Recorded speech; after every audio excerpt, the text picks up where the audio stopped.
Welcome to the Dark Mind Podcast.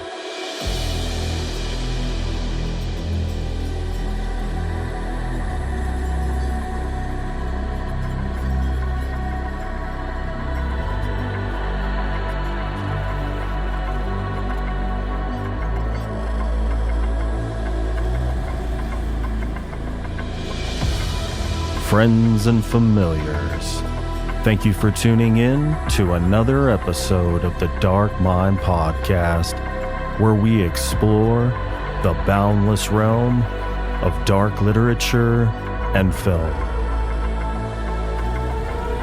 On today's show, I'm joined by a writer who has taken the feel-good tropes of Hallmark Channel classics and twisted them into dark, horrific tales.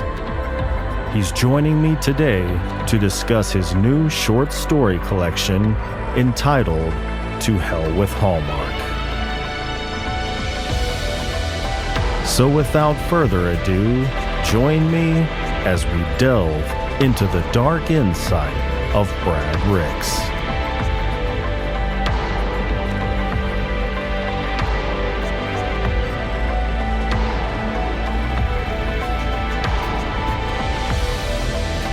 All right, friends and familiars, we are live on YouTube, Twitch, and Facebook with Brad Ricks, here to discuss his recent short story collection entitled To Hell with Hallmark.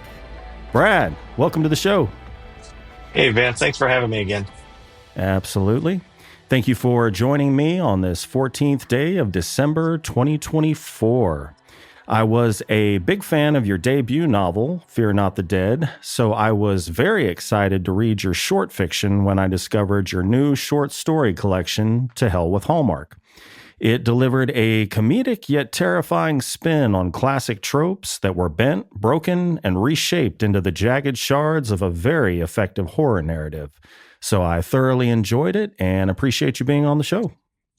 Not a problem. I'm glad you liked it. So, the book is set in a town called Hallmark, a literal embodiment of every small town featured in Hallmark Channel specials. It plays on the classic trope of a young man or woman leaving their small town for the big city life, only to return home for the holidays and reconnect with an old flame. Now, that's one of the tropes that I'm definitely familiar with. Are there some other Hallmark Channel tropes you explored? And was your experience watching the Hallmark Channel voluntary, or was it under duress? So in the book, each of the stories is its own little trope that I kind of put a nice little good fun twist on. There were actually, like, my wife and I started before I started writing, we kind of started brainstorming different tropes, and we actually made a list. And so I tried to hit as many as I could, but there were some that I didn't get a chance to get to. So, will there be a sequel? I don't know, but definitely enough material out there that there could be. So yeah, there were a lot of tropes that, it was fun just kind of going through listing out some of the different tropes. And as we go through and talk about the stories, I'll kind of point out some of the ones that I utilized.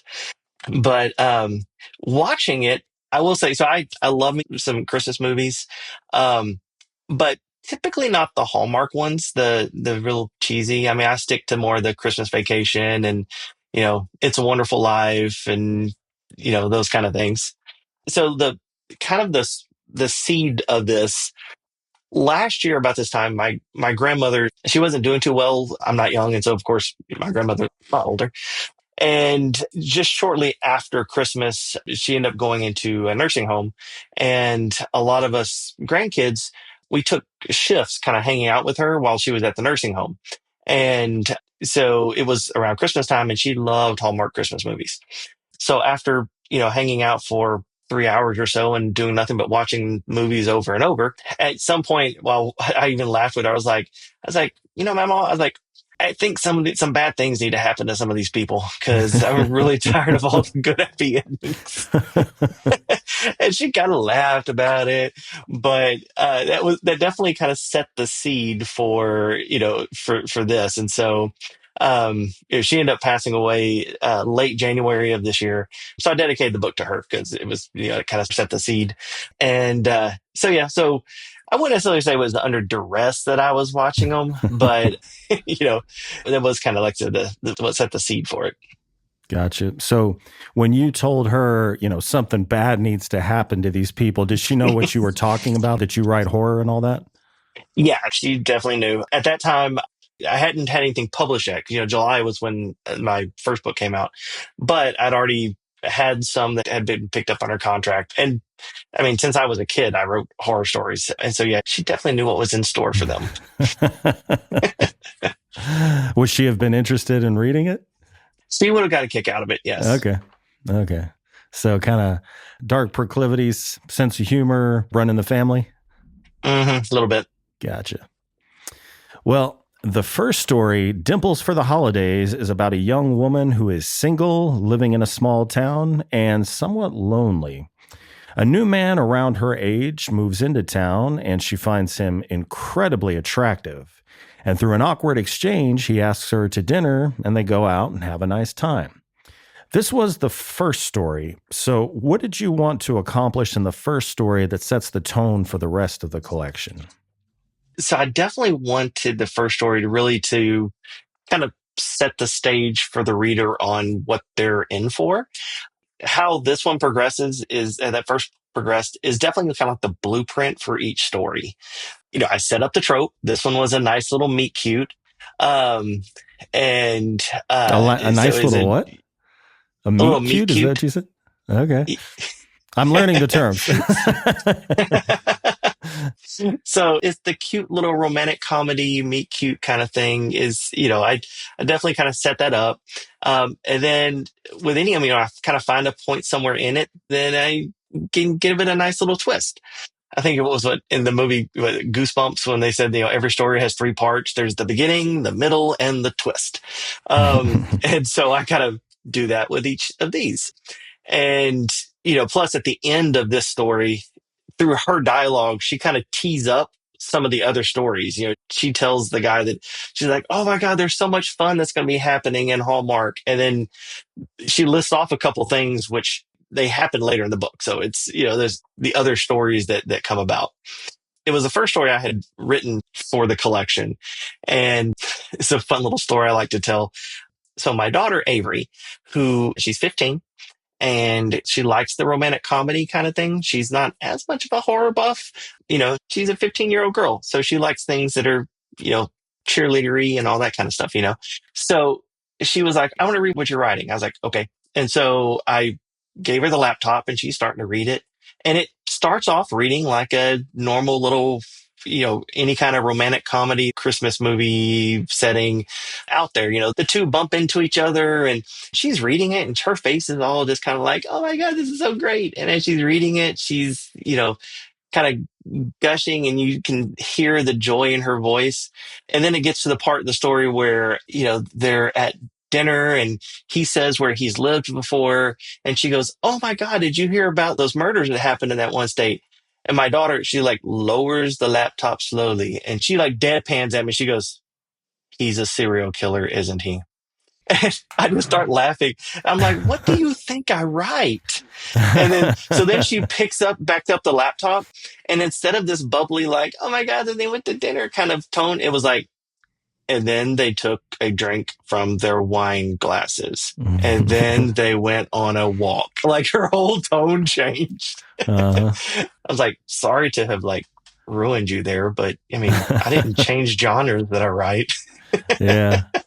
Yeah, she thought maybe you had like some sort of a spiritual experience where you like, I'm gonna write about rainbows and fluffy things from now on.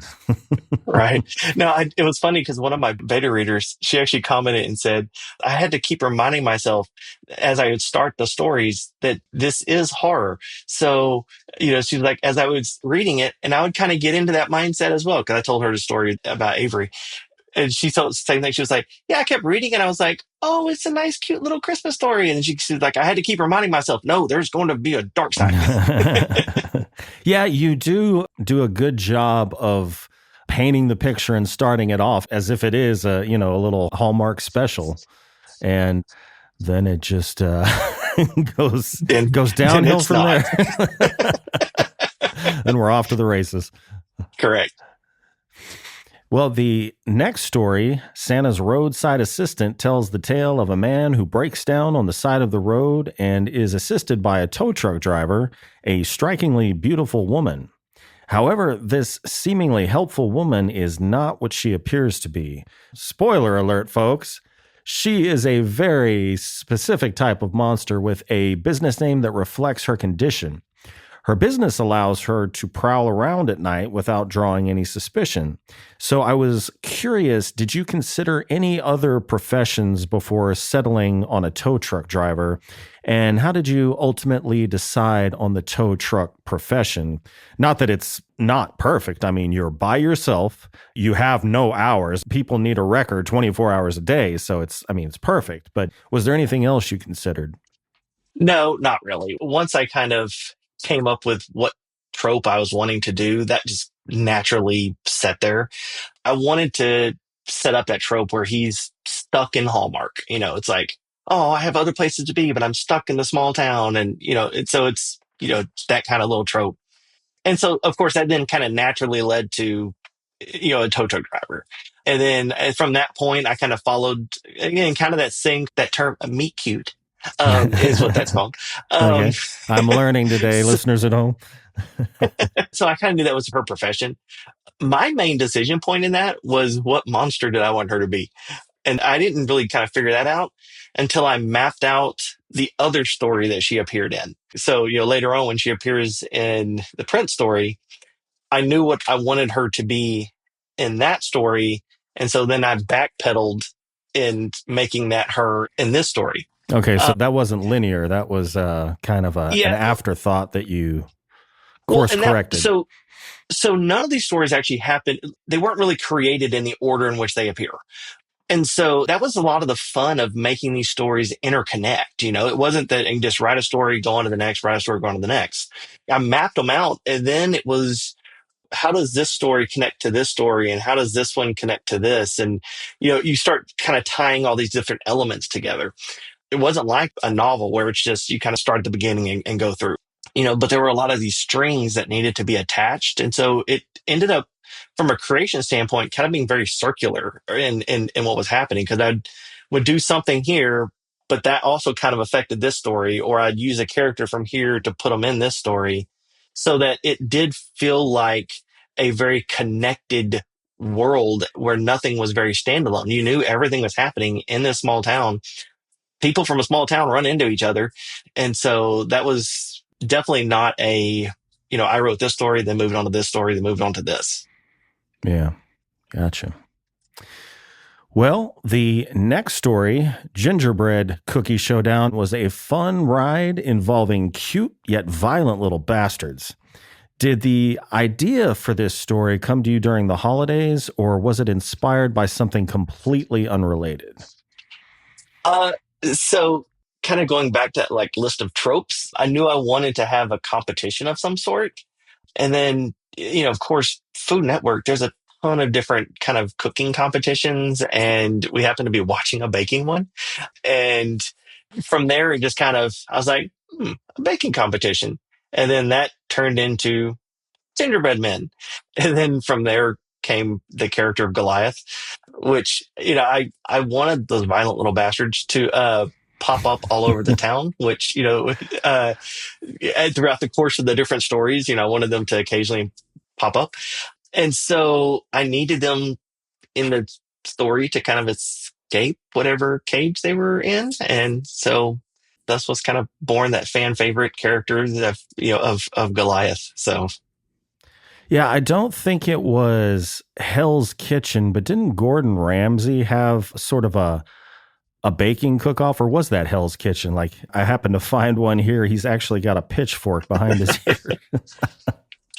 I don't remember if it was a Hell's Kitchen one we were watching or just like some kind of a Christmas baking competition or a Halloween baking competition, or there was something we were flipping through and just streaming on Paramount or whatever, or Hulu or whatever. And, the kids, sometimes they like watching those competitions. And so Yeah, so there was a baking one, and that's kind of what helped to. I was like a baking competition around Christmas in a Christmassy town. That sounds like it fits perfectly. Yeah. Well, the next story, No Place More Special, involves, let's say, a very naughty child. The child. The child in this story is not like corrupted innocence. She is the corrupter. She is a freaking predator. So, what inspired you to go beyond the typical creepy child and corrupted innocence and create basically an all-out psychopath? Well, I got a bunch of kids. No. So, so this story, it really started as that kind of, the girl who moved away and had to come back to town kind of trope. I actually kind of knocked out a couple little tropes with this one. And then she runs into her ex-boyfriend who is like, he's the EMT, but he's kind of got that little lumberjack kind of feel to him and scruffy beard and all that kind of good stuff. And then as I was writing it, I decided to almost take it into, I wanted to set up kind of more almost like a Disney movie, kind of where the babysitter, but she's terrible with kids. And so, like in that typical movie, the kid would get run amok and then they would kind of come to some agreement and then start working together to save Christmas or, keep the dad from moving or some cheesy shit like that.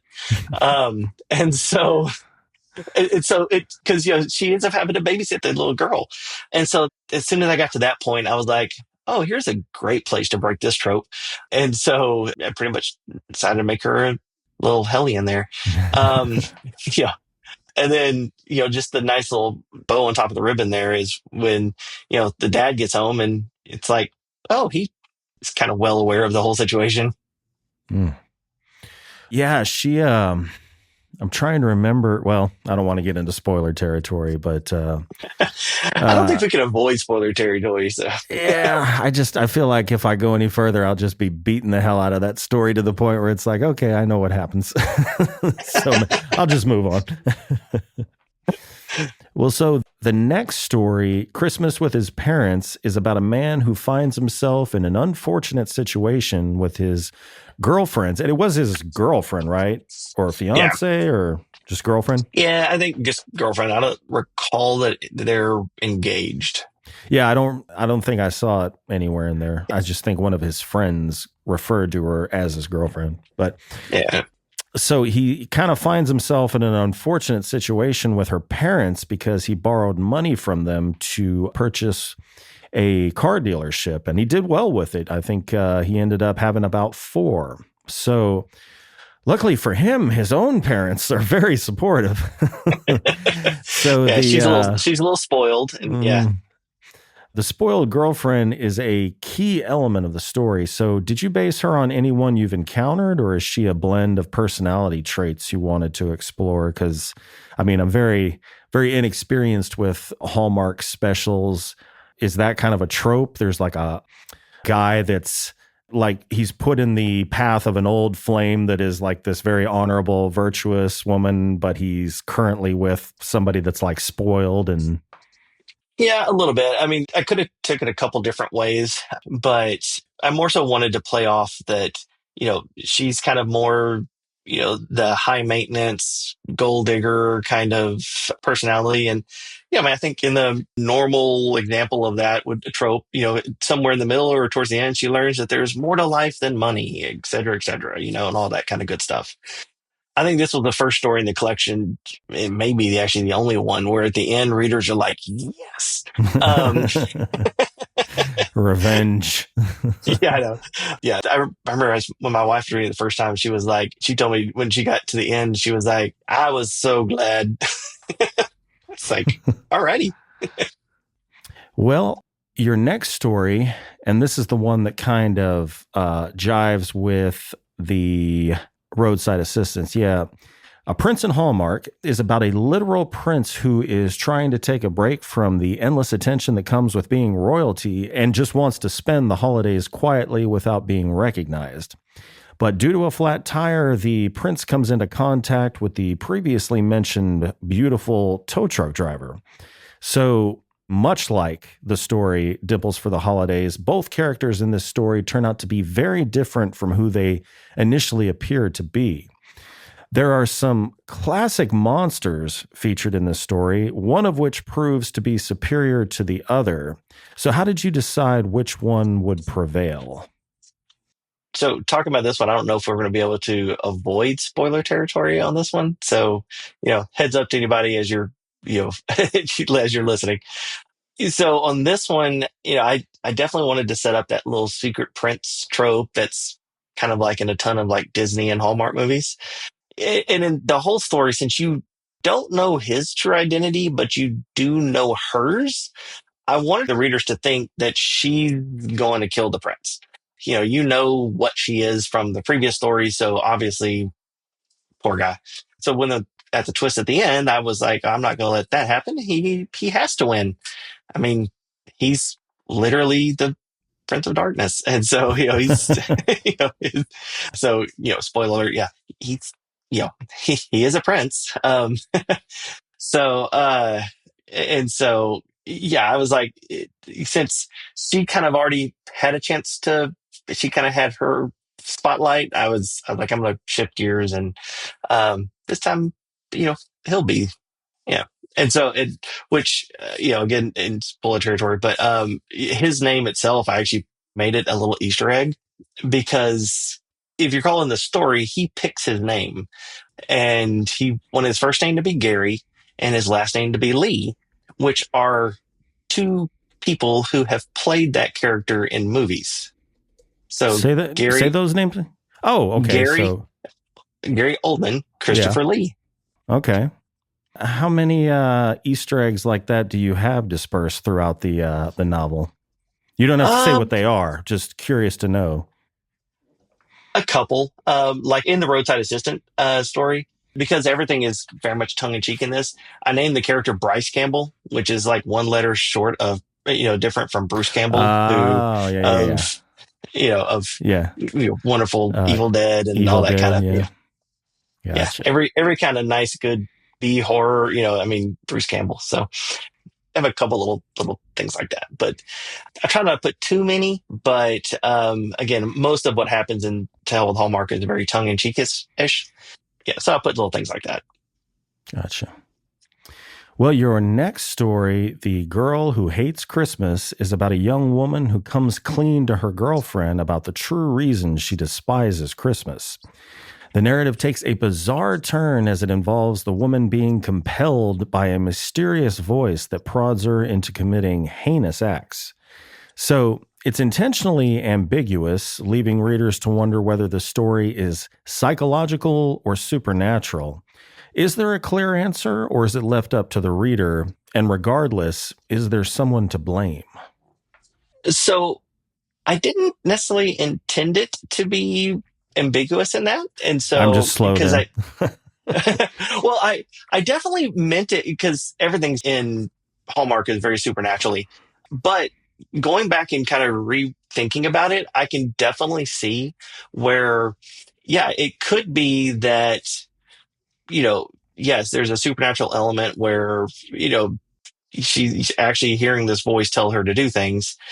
Or it could be that she's just nuts and is just a latent psychopath who, is hearing voices and thinking it's Santa telling her to do it. Mm-hmm. So this year there's a new Christmas movie with Jack Black, Mm-hmm. called Dear Santa, which actually is the premise of this story, and that the kid can't spell, Okay. and so he misspells Santa.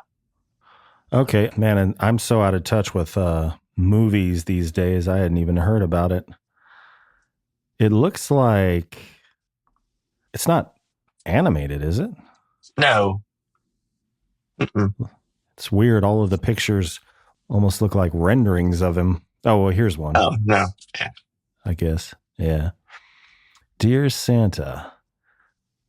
Now, Yeah. is this like a drama, or is this kind of his usual slapstick comedy? It's usual slapstick comedy. Oh, okay. Gotcha. Yeah. But it's funny because so Hallmark came out November. I wrote this back in July, August timeframe. And then a couple weeks ago, I started seeing commercials for that. And I was like, hey, that's the same premise I have in The Girl Who Writes Christmas. Funny coincidence. You got some, what would the word be? Concomitant marketing? I don't even know if that's appropriate. I just wanted to say a big word. There you go. That's some word of the day toilet paper right there. Somebody with a good vocabulary is probably like, dude, you completely screwed that up. Oh my God. So you mentioned vocabulary, which reminds me. So I did not know or did not intend at all to make a huge controversy on Facebook in regards to a word I used in the very first story. So in the Dimples for the Holidays, I make a reference to the girl. She pulls a hat over her head. Mm-hmm. Well, you and I are both in Texas. I call those, if it's the knit wool cap that goes above, I call it a toboggan. Mm-hmm. In other parts of the country, a toboggan is a sled. Yeah. But here in more the South, it's a hat. Like my mom's Canadian. In Canada, it's a toque. It's a toque, right? Yeah. So the word to launch 1,000 comments on Facebook. Literally, somebody posted in one of the Facebook groups and highlighted from Hallmark, highlighted where I used the word toboggan, and it was in the Psychological Thriller Readers Facebook group. And there is over 1,000 comments about the use of the word toboggan. If you put in toboggan hat, well, actually, I guess that would be, maybe they're thinking it is like it's a hat you wear when you're on a toboggan, because a bunch of knit caps come up. But what's the difference between that and a beanie? Nothing. Let's see. Yeah, it's just, I've always grown up calling them toboggans. I just found it so funny that people were like, I'm dying on this hill that it's a sled. And other people are like, no, it is a hat. I was like, I'm pretty sure words can have multiple meanings. Well, it looks like it's kind of a I can't stand a colloquialism. Word. Colloquialism. Yes. Yeah, good God. Because if you look at, we'll get to the bottom of this. The AI overview says a toboggan hat is a knitted cap that is often worn in cold weather. The term toboggan is sometimes used to refer to a knitted cap with ear flaps or a Sherpa, and it originated from toboggan riders wearing wool hats to stay warm while tobogganing. So it's more of a descriptive term. It's like saying a riding hat. But I mean, I guess for short, they just, over time, the word hats was dropped and toboggan became a primary term for a wool hat. So, yeah, it's funny how, I was joking with some folks that, the hills that people die on, it's like the grammar police. I know. I actually had a 1-star review because somebody said she read the word toboggan, and as a Vermonter, that is not a word they would use, and she couldn't get any further in the book. I'm like, you got to page 2? Damn. I used the word twice in the first scene of the first story, and then never again in the entire book. That's intense. I know. Wow. I was like, wow. So when you had said something about vocabulary, it reminded me of that. So I was like, now I'm terrified to release this episode. I don't want people to hear me say something and be like, I am never listening to your podcast again. Oh my God. Oh God. Well, your next story, Merry Rockmas, involves a rock show that really brings the house down. And I understand from our previous episode that you are musically inclined, that you even wrote a musical similar to the Trans-Siberian Orchestra for your church, was it? Yes. Yeah. Yep.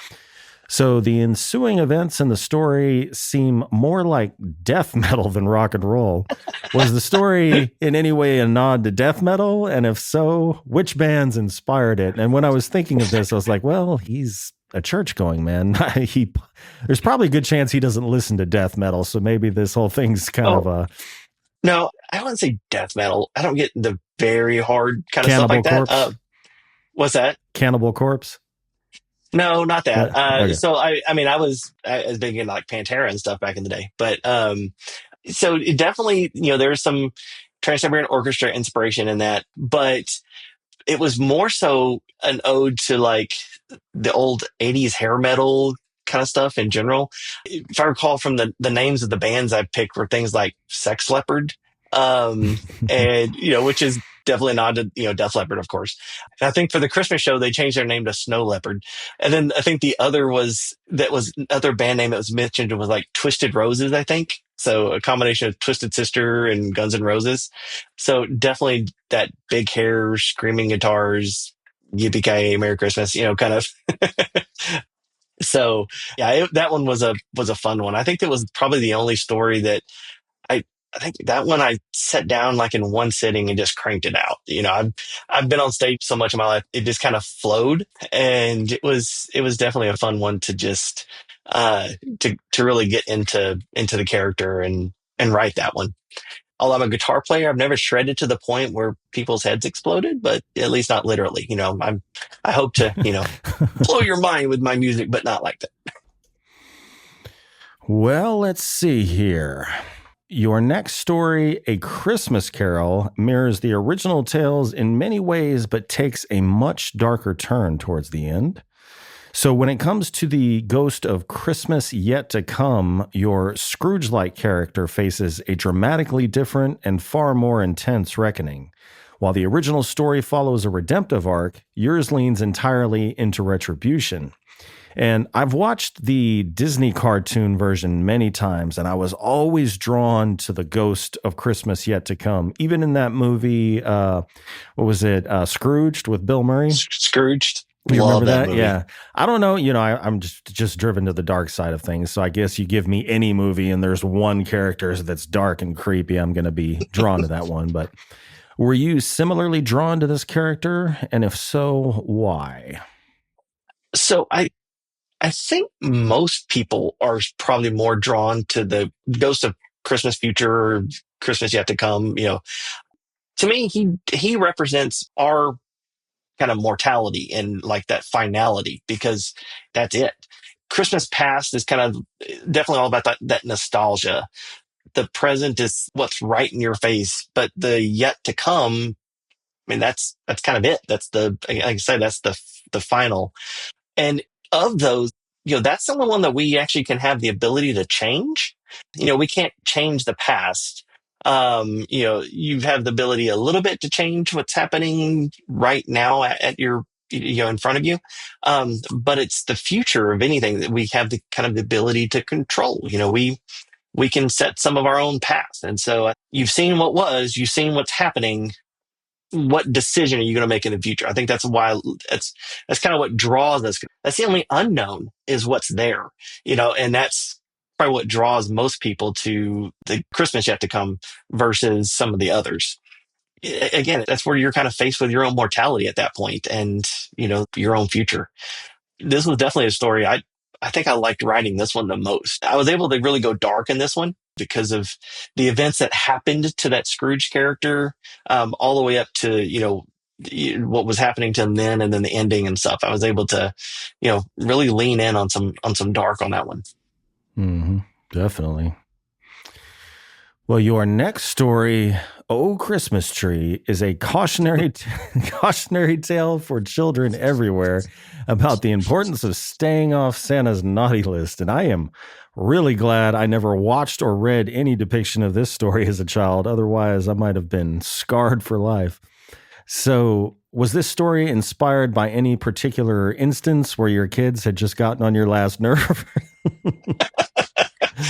No, I wouldn't say any particular instance. There is just that usual, that normal, parent frustration. Mm-hmm. And, at times you just, as a parent, you're like, is it even remotely possible to teach these kids a lesson? Because it doesn't matter what you say and how often you say it. There's times that it just, they don't listen. And so, although I use the setting of Hallmark and where it's at, this one probably more so I was probably channeling some more kind of like grim fairy tale kind of stuff, based upon what happened to him versus your kind of your normal, tropey kind of thing. The setting is kind of tropian, this beautiful, you have a choir singing in the yard in front of the courthouse where the big tall Christmas tree is. And so it's got a lot of that very Hallmarky setting to it. But yeah, to me, what's happening behind the scenes is very much more, like I said, that kind of grim fairy tale kind of stuff. The real version of grim fairy tale, not what Disney does to grim fairy tale. Not a fan, are you? I like their original purpose. Yeah. Scare kids. Well, your last story, Friends at a Diner, was a great way to put a ribbon on the collection, offering a solid explanation for why such horrible things were happening in such an idyllic town. So the story is set in a diner, a quintessential American and often comforting setting. So why did you choose this location for the pivotal conclusion, and how did it enhance the narrative? And definitely, if you can, please don't reveal who these people are. Nope, I'll try not to. Yeah. So it is really to that nostalgic, Americana setting. I mean, you think diner and it's apple pie, greasy burgers, milkshakes, all comfort, food. And a lot of times I think of that, was it Edward Hopper, the Nighthawks painting where they're sitting in the diner? Is that painting where you see kind of like that corner diner, but you're like in the viewpoint's in the street and you're looking through the window. Mm-hmm. And you see the people inside the diner. So, I think Nighthawks is the name of that painting. And so when I first kind of pictured this story, it was at a roadside diner, and I saw the friends, with their, I was kind of standing out front and they were sitting around a table, just kind of reminiscing inside. And, which kind of offers that same kind of juxtaposition as what the whole, yeah, that's it. Yeah. Yeah.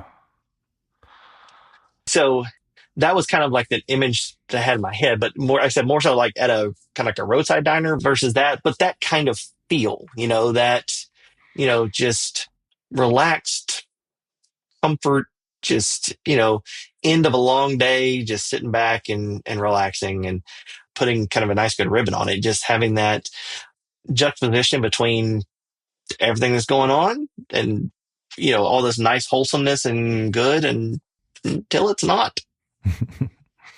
Definitely. Well, you end the collection with a violent rendition of the classic poem. Most people call it "'Twas the Night Before Christmas," but isn't it technically like a visit from Saint Nick or something like that? Yeah, I think it's called A Visit from Saint Nick. Yeah. Yeah. Are there any hidden references or Easter eggs in your rendition that readers might enjoy discovering? I know you mentioned 2 at the front of the collection, but is anything involved in this? Not really. That poem originally came from there's a flash fiction competition, and it was a Christmas themed flash fiction. I just finished watching the Grinch. My wife, she used to work as a teacher in an elementary school, and they had a program where you can kind of mentor a student. And about this time of year, they took the kids to the local theater, and the theater played the Grinch. And so we were sitting in there watching the Grinch, and I had the idea. I was like, for my Christmas flash fiction, what if I did an evil version of the Grinch, like an actual monster? I was like, that'd be fun. Because when I say fun, it means way different than what normal people mean fun. So I first started like kind of penciling out what would be a fun little story, that would be, a Grinch's actual monster. And then I got to thinking, I was like, what if I put it to the rhythmic scheme of, the 'Twas the Night Before Christmas, and, just put it in that kind of pattern instead of it just being a long form, your normal prose, kind of give it that little poetic taste to it. And I thought it turned out really well after it. And it was very interesting doing a poem because of, that's definitely a different medium, so to say, or, of doing long form prose. You're talking about looking at, conciseness of language. When you're doing stuff in a poem form, every word has to be there for a specific reason. Mm. Yeah. Well, have you had any of your readers or have you received any feedback from any of your readers that are Hallmark Channel fans that are like, damn it, I have my Hallmark and I have my horror. Why did you combine the two and screw it all up? So it's actually it's been surprisingly wonderful in that I've I've had people they'll say, "Oh my God, I hate Hallmark and this is great," and I'll have others who will say, "I love Hallmark and this is great," and I'm like, "Wait, what?" Yeah, That's a good and so thing. yeah, it's been like kind of both are like, and I think part of that is because there is humor mixed into it. I mean, there are some very comical moments in it, although it is horror and there's horror elements and stuff in it. And the twists are very, some of them get very dark and all that. Some of them are kind of a fun little ride. Some of them are, do have their comedic elements. When somebody's talking, and I think in the Girl Who Hates Christmas, when she's talking to her girlfriend, she talks about how, that damn gingerbread man dive bombed off a pole. And, you have elements like that that I think help to add some humor to it. So even if you're like horror, I'm not really big into horror kind of thing, but there's enough comedy in there. It's still that it kind of helps to drive you along. And I imagine probably a lot of those same people that are fans of Hallmark Channel can't deny that at some point watching one of those specials, they were just sitting there, I wish she would just smack him in the Yeah, face I know, or right? pull out a knife and stab the shit out of Yeah, we all have our little inner serial killer. I mean, come on. Oh, God. Well, what characteristics of the town of Hallmark did you piece together to make the setting feel like a character? Like what is every small town in the Hallmark special composed of? So part of in thinking about the town of Hallmark, I wanted it to be this nice small little town. Everyone knows everybody. I grew up in a small town, so I wanted to really kind of capture that. I mean, everything is on Main Street. The biggest building in town is the courthouse. The best place to eat is a small little restaurant on Main. I know you and I both live in Texas. We can probably drive an hour and pass through a dozen small towns that are kind of like just like that. And it's kind of because of that, I think, that Hallmark movies and their settings kind of resonate with people. It feels like their small town or how they remember it or wish it would be kind of thing. You walk down Main Street and, pass a dozen shops that all look the same. And you got your insurance office and your law office, and you got a couple department stores, your furniture store that is right there. You have a restaurant. You have it's There's all like there's one. one dance bar, like a saloon style bar. Yep. So yeah, had a little notepad that I had kind of drew out the street, like really Main Street, because so much stuff happened there. I was like, okay, well, here's where the kind of the courthouse is, and here's where the Christmas tree is going to be, and so it's just that it's kind of the blueprint for probably 1,000 little towns across the country.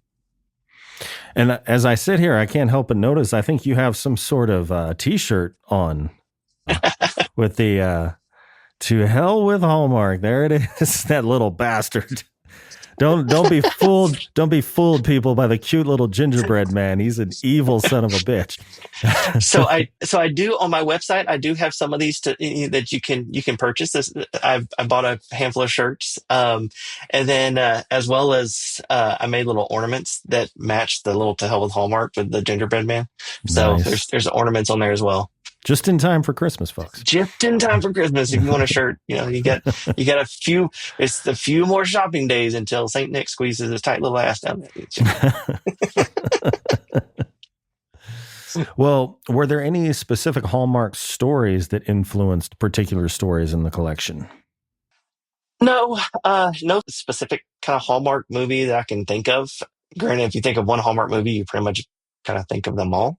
Um, you know, each story had their own little trope, and I'm sure there are those who are more familiar with the movies than me that could probably tag a movie to each of them. They probably go, "Oh, that sets up like this one, and that sets up like." I did give some nods to other movies. You had mentioned like Scrooged, for instance. Part of that ending in A Christmas Carol when he's in the coffin is very similar to what happens to Bill Murray when he's in there. So things like that. I mentioned, the name Bryce Campbell, just kind of a letter off from Bruce Campbell, and that those little Easter egg kind of things. But yeah, from a story perspective, though, no one particular Hallmark movie that I was like, yes, that one. It was just all, like I said, more the tropes and just thinking about those individual tropes and how often they come up. Gotcha. Well, were there any stories in the collection that you initially envisioned as a part of a longer narrative? No, not really. I mean, because all these were kind of birthed knowing that they were going to be in this short story collection. There are some of them that I think could be turned into a longer narrative. The first story in particular, when you're, dealing with, a couple psychopaths, that could definitely expand it into a novel, almost a, like a Mr. and Mrs. Smith, but serial killer version, kind of. um, so I definitely think that one could be expounded upon to become a longer narrative. But I mean, they were all birthed knowing that they were going to be fairly short stories. Gotcha. Well, I feel like the first time you came on the show, you told me that you had written short stories before you wrote the novel. Yeah, when I was a kid. So like when I was in high school and stuff, I used to do short stories. And then I kind of got away from it for a while. When I was in the music stuff, I was doing a lot more songwriting. And then whenever I kind of jumped back into, hey, it's time to try doing this writing thing again, and then I went back into doing full novels. So this was my first take to jump back into, looking at doing some short story stuff. Gotcha. Well, the reason I ask is I guess it was long enough ago that now as an adult, when you're kind of in that professional frame of mind going into actual publication, did you find the shorter format liberating or limiting? Definitely more liberating. A Stephen King quote comes to mind. He talked about he enjoys writing short stories because he can just say, "Here's the story," and doesn't have to explain why. In a novel, you want backstory, and I want to know why this happened and all this. Where in a short story, I could just say, "Here's what's happened, done," and just end it. And like, well, why'd you end it there? Well, because it's a short story. It just, it was very much like you could just, well, why didn't you tell more of it? Because it was a short story. That's all I wanted to tell. So, you know, um, unlike with a novel, you kind of have to, or, just in the sheer length of it, you end up kind of exploring all these different routes and different twists and turns and all that. Short stories it was easy because it was like you just told this nice little snippet of something that happened, and it's like, you know, here's what happened, done. Yeah. Well, I know you're a busy guy. I mean, day job, wife, kids, and writing. Did your daily writing routine change when working on short stories versus a novel? Uh, it was easier to keep a schedule. So, when I try when I'm writing more of the long form stories to stay somewhat consistent. Like I'll sit down and go, okay, today I'm finishing this many words or this chapter or something like that. With the short stories, they naturally kind of laid themselves out in these little manageable chunks.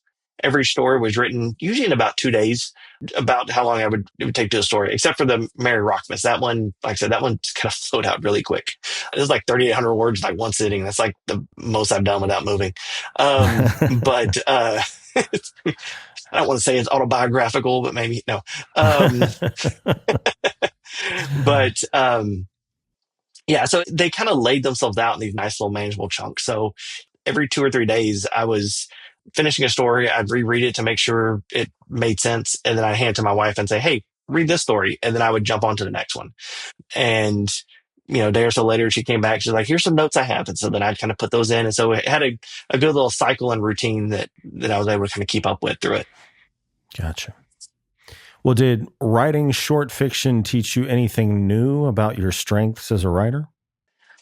Um, Taught me how to be more concise in my writing, kind of get to the point. More so that just you don't have to beat around the bush and don't have to go into these kind of long-winded kind of dissertations. Writing short fiction definitely taught me how to just say what it is and keep going. There are certain things, especially from a suspense aspect, and you get into suspense, you try to linger on certain things at times because as a reader, that draws out that suspense. You get into those, longer descriptions and longer, you're feeling it with the character.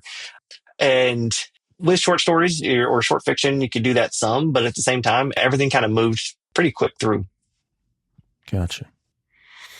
Well, are there any family members? I don't think I've asked you this before. Are there any family members who share your love of storytelling, specifically horror? So all my kids have some love of horror, whether they like to admit it or not.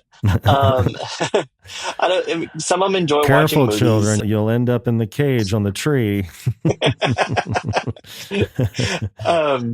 I mean, some of them, they like to watch the movies, different movies. Most of the kids have read at least one of my books. Even my youngest, so Jacob, he's 14. He doesn't like watching horror movies, but when it was Halloween and I had a tunnel built in my front yard over the driveway to scare kids, he was like, "Ooh, I want to work in the tunnel." I'm like, there's a little horror person in there. Yes, indeed. It's like, you can say you don't like the movies, but if you're having fun scaring kids, then somewhere deep inside, deep, dark down. He's suppressing the shadow self. You got to be careful. Yeah. Let it out. Well, let's see here. So I do have to say, so one thing I'd be remiss if I didn't kind of give a shout out. So as you went through the book, before each story, there's a nice little sketch, little piece of art going into each one. So Crystal, the publisher at Unveiling Nightmares, she hand drew each of those. So I asked her, I told her, it would be great if there's a way we could do some kind of like hand sketch little thing. It kind of gives it like a Dickens-esque feel to it. And I was like, how much do you think it would cost to have somebody do that? And she was like, I can do it, it'd be free. And and I was like, you can't? She goes, yeah, here, let me show you some stuff. So she showed me a couple things. And yeah, so that kind of stuff that you're showing. Yeah, she hand drew all that. Yeah. But each of them I thought turned out amazing. And so I was very impressed with her art. And so I always kind of got to give a shout out. I'm very appreciative of what she was able to add. Like I said, to me, it gives it a nice, good Dickens-esque or Lewis Carroll kind of little touch to it. Nice. Well, have there been any positive, life-altering events since we last spoke? Let's see. Because we last spoke, I think it was like summertime frame. So since then, my son is a senior in high school now. And so we actually have one kiddo in each grade in high school. So it keeps us very, very busy. But yeah, so I have one who's a senior. So we're doing all the wonderful, fun senior stuff. And already kind of ordered the cap and gown and all that kind of fun stuff. So in September, my wife and we went on a cruise. And we had both our parents there with us, which was a blast. It was the first one her parents had ever been on, and they loved it. I bought a new MacBook Pro when they came out. That was, yes, I saw that. Life altering. Mine finally crapped out because, not only was it old, I've been using software that it doesn't have the resources to handle. So I broke down and got a Mac Studio. So. Ooh. Yeah, I got this big beast sitting in front of me. As soon as the M4 MacBook Pros came out, I was like, bye.